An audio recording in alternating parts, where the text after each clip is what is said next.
Hello everyone, this is Marco and welcome back to my channel. Elegoo reached out to me some time ago, actually it was back in August last year, and wanted to send me an Elegoo Saturn 4 Ultra 16K. They instead sent me the Saturn 4 Ultra, not the 16K one, and I did a video on that. Then they got back in touch with me and said they really liked my video, so they wanted to send me the 16K anyway. So I was like, okay, cool. And it finally happened, like a month or so ago. In this video, you'll see me unbox the thing, set it all up step by step, and show you how it works. I'll show you my printing settings as well, and which resin I use too. If you're a first-time user, you can use this video as a bit of a tutorial. In theory, if you follow everything I do, you should have your printer all up and running and ready to go. For the first video, they sent me an Elegoo wash and cure machine as well, which I'll be featuring in this video too, but if you want to see how to set that one up, I recommend watching my previous video. And they included a Marsmate air purifier too. This time they sent me a 16K and an extra air purifier. I won't be showing you an unboxing of the air purifier, as I did that in the previous video. But here's a quick look at my setup. Since then I got another Saturn 4 Ultra, and right there's space for the new air purifier too. So let's go ahead and unbox this thing. The box itself is pretty much the same size as the normal Saturn 4 Ultra. We covered up all of our addresses and information, because we don't want that to get leaked online, do we? As you can see, it says Saturn 4 Ultra 16K on the side right there. And this is the air purifier. They're both quite big boxes, big product, and quite heavy, so keep that in mind once you get yours. Links will be in the description, by the way. Let's open up the printer box. As you can see, these products are very well protected. There's a lot of foam and bubble wrap, or whatever you want to call this stuff, which is great. These things are quite fragile, and Elegoo seem to be quite careful about how they wrap these things up. Right at the bottom there, you can see some accessories. This is the power line, the UK one specifically. Carefully sliding out the printer, we also have this accessory right here, and if we open it up, we can see that it's a drip tray. Very nice of them to include this in the box. To remove all of the film and open up the printer, we can see that inside there is some more stuff. A toolkit box, and the build plate of course. The accessories included in the toolkit are some gloves, some Allen keys and screws, a plastic spatula, the power adapter, the vat or tank screws, some filters, a metallic spatula, some face masks, and a USB stick. There's also a user manual included. And if we open it up, it shows you a list of all the accessories that it comes with. Make sure that if something is missing, to tell Elegoo straight away. Just contact them on their customer service email, and they'll provide you with anything that is missing. I heard that has happened to someone before. It's usually just a spatula or something. At this stage, I opened up the air purifier box, removed all the packaging, and set it all up. That is the spot right there. So after setting it down, we have to install the hose. It just pops in and slides in like that. And on this end, we'll attach it to the printer. After connecting it to the electricity, the air purifier is good to go. I also did a little bit of cable management and connected the power for the printer. So all we have to do is just pop the printer on and plug it in. Make sure you place your 3D printer in a well-ventilated area. Even if you have air purifiers installed, it's the best solution. And away from any natural light sources. I did place mine near a window and a door to help with ventilation. We do live in not so sunny England, so there isn't much natural light coming in anyway. And it is a window completely covered by buildings, so we barely get any light. And we have curtains and stuff, and that has never caused any issues to us whatsoever. If worried, you can always cover the windows with something. This is the darkest area in our flat, believe it or not, but it's very important that it is near some ventilation, so this is the perfect spot for us. Taking a look at the manual, it shows you every single part of the printer. So let's have a look. Let's open the lid, and we can instantly tell that this has a camera. Remember to remove the cap from the camera, but also this camera has a little bit of a white square on top, which is missing from the Saturn 4 Ultra. This is a light, so that even if you're printing in the dark, the camera records everything and you can see the model being printed. Going back to the manual, it shows the back too, and we can see that it's got the extension port on the back. This is where we'll connect the hose. So let's do that right now. As you can see, this back plate is held in place with some screws. So let's grab the Allen key included and remove all the screws and remove that back plate too. The air purifier comes with this piece. All we have to do is just pop it on and screw in all the screws. It's a little bit fiddly, it's not very easy, but take your time, you'll get there eventually. Once it's all set up, we can insert the hose. Next, we need to remove the tank or the vat. Grab the Allen key and remove these screws here. Lift off the tank. If we look at the screen, it reminds us to read the manual. Very important to do so. Then we peel this film off, and the screen is ready. We'll have to do the same for underneath the tank. There is a protective film, just peel that off, and set the tank back in place.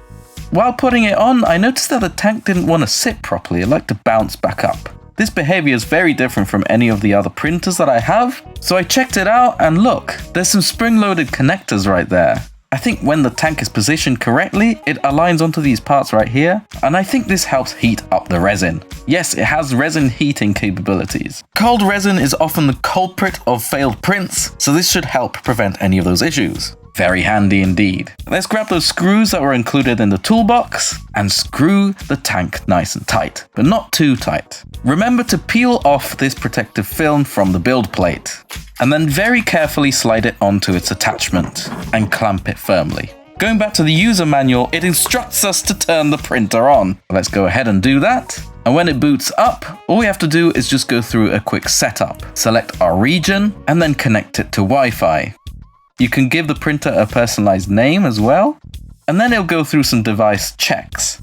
It's going through all of its hardware and checking if everything is working correctly. It does this every time you turn it on. It doesn't take very long, maybe just a minute or so. Since it connects to the network, it detected a firmware update. Let's go ahead and install that. Once it downloaded the firmware, all we have to do is just restart the device. Turn it off and then turn it on again. It'll perform all of those checks again, and then we're good to go. I have this ABS-like 3.0 Pro resin by Elegoo, with which we'll be performing our first test print. Remember to shake the resin well before pouring it into the tank, and carefully pour it reaching at least that minimum line. This is a new thing, it wasn't present on the other printer I have, but I made sure to just go slightly above that line. Then I grabbed the USB stick included in the toolbox, inserted it in the printer, selected print on the menu, USB file next, printing test, and rook.goo. .goo is the printing format of the file. We press print, it will transfer the file onto the printer, it will go through some mechanical sensor testing and calibration, it'll heat up the resin if it's too cold, and then the build plate will go down. We close the lid, it'll start printing. A few hours later, and here is the final result. I didn't bother showing you washing and curing this thing. I'll show you step by step how I did that later on with a different model. It's good to perform this test to see if everything is working correctly with the device. The print quality on this looks superb. So let's give it something else a little bit more complicated to print next. But before we go ahead and do that, I inserted that USB stick into my computer just to have a look at what was there. There are other chess pieces included if you're interested to complete the set, you can print those out, but you'll have to import them into a slicing program and slice them yourself. There's also digital versions of the manual, and it comes with its very own slicing software too. Usually Elegoo included Chitubox, but this time Elegoo includes a new one called Saturn Lite. So I installed it and gave it a go. It's very easy to use. All you have to do is just select your printer when setting up, and select the resin as well, throughout a list of existing resins. What's cool about Satellite is that it's got its own device network manager, instead of it being a separate program or a separate application. So I did a test print, I didn't change any of the settings, and I wasn't very happy with the results. The supports were way too dense, and the exposure time was ridiculously high. It made my printer make very loud popping sounds, and it made me quite anxious. I didn't want anything to break. All those settings are adjustable, so that can be fixed. Keep in mind that any issues might be fixed with software updates for the app, or firmware updates for the printer, so who knows, by the time the video's out, everything might work fine. But since I'm using Chitubox already as a slicer for everything else, I thought I'd give it a go. So what model shall we test? This is an INDOMINUS Rex bus that I sculpted some time ago. Actually, I started it like 4 or 5 years ago and never completed it. When Elegoo told me that they were going to send me a 16K, I thought, this would be the perfect candidate. So I went ahead and completed it. And I tried to make it as detailed as possible. I sculpted every tiny little detail, every tiny little scale. So this, I think, is a very good test. So I opened up my favorite version of Chitubox and added the Saturn IV Ultra 16K. I did that by clicking on that plus sign right there, selecting Elegoo, and then Elegoo Saturn IV Ultra 16K. It loaded up all of its settings, which is great. And then there's a resin setting as well. If you like, you can go in and modify all those values depending on which resin you're using. All I did next was import the model into the slicing software, rotated it and changed the dimensions, and I hollowed it out. This step helps you save on resin, and resin printers in general tend to struggle a bit if they're printing something really heavy. So your best bet is to hollow it out if it's quite big. Once it's hollowed out, you must add a hole. This is to prevent any resin getting stuck inside of your model while you're printing, but most importantly, it also helps prevent any suction issues. So I added 2 holes right there at the base, and 1 in the throat as well. Time to add the supports. I added light supports, and I tweaked the values till I was happy. These are my settings. If you like, at any point, you can check all my settings and use those on your printer too. Keep in mind that every printer works slightly differently from each other, so my settings might not work perfectly for yours. There's a lot of fine-tuning involved. Once all the supports have been added, I checked if I needed to add more manually around the teeth, and then it's ready to slice. At this point, I could send it through the network, which is what I did in my previous video, but this time I wanted to show you a different way. If you save it to your desktop, you can then import the goo file into your USB. This is a special dedicated USB stick that I have for my 16K. Remember to expel your USB device every time. And then I inserted it in the printer. I tapped on print, USB file, and then the file I wanted to print. And then I pressed print. It transferred the file, did all of its self-calibrating, heated up the resin, and here is footage from the internal camera. Look at that, isn't that cool? Having that light inside the printer really does help. A lot of the times I tend to print in the dark and you can't see anything, so this is a lovely addition. The print was complete in about 8 hours. All I did next was remove the print. I put my gloves on and I unclasped the build plate. I laid it down and using the plastic spatula, I took the print off. It came off nicely, which is always good.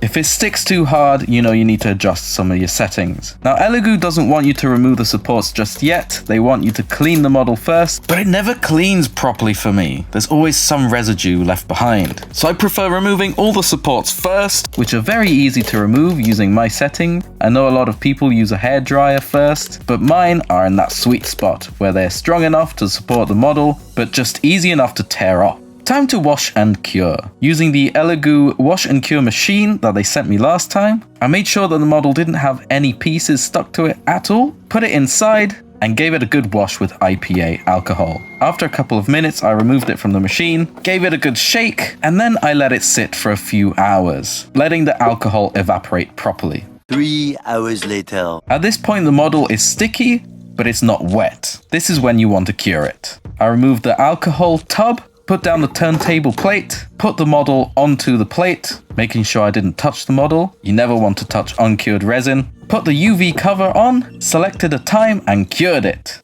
This was one of many curing rounds. We want to cure it in multiple positions. We want that UV light to hit every angle. Once cured, we can remove all of the remaining supports. And here we go, this is the end result. Look at that. The print quality of this printer is actually insane. I'm going to be painting this model in one of my next videos, so stay tuned for that. I'll be completely honest with you guys, it's been a bit difficult setting this printer up. With the previous Saturn, I only got maybe 1 or 2 failed prints, but with the 16K, it took me quite a bit to fine-tune it to make it work properly. That's just how it works with these printers, at least in my experience. It's never really straightforward, no matter how much they try to make it so. But whatever the case, feel free to always ask Elegoo for help. They've got a dedicated customer service team, and they're usually quite reliable. If you have any questions, put them in the comment section down below, and I'll try and answer them. And yeah, I'll see you in the next video. Thank you so very much for watching, and I'll catch you in the next one. Bye bye!